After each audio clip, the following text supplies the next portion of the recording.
Et que peut-on dire des revues à cette époque? Le spectacle sur scène s'ouvre-t-il à un plus grand public?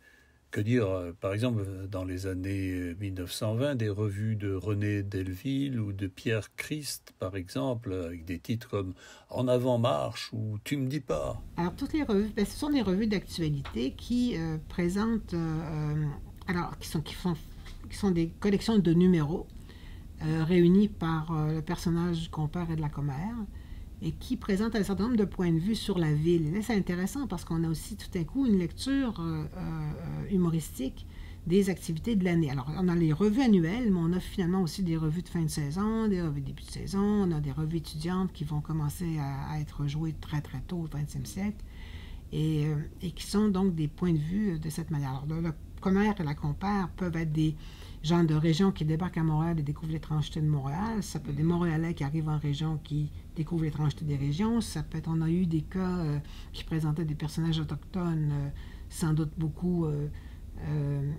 stéréotypés, mais quand même réels. Et puis on a eu aussi des compères et commères qui étaient des extraterrestres qui visitaient la ville.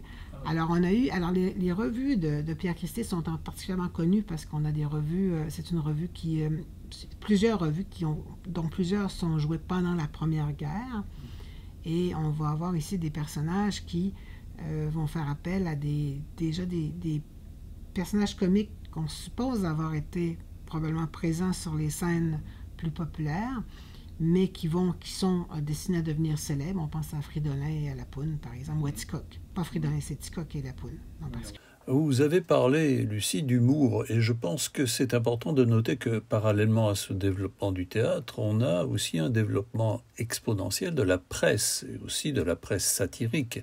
Le public prend goût aux commentaires sarcastiques des activités politiques, des hommes politiques, à la façon de nos bye-bye aujourd'hui à la télé, non? On a la chanson comique et la chanson réaliste qui vont, par exemple, être développées surtout par Madame Bolduc à partir fin des années 20, début des années 30, mais quand même, on a aussi, déjà au début du siècle, ce genre de la chose que vous décrivez.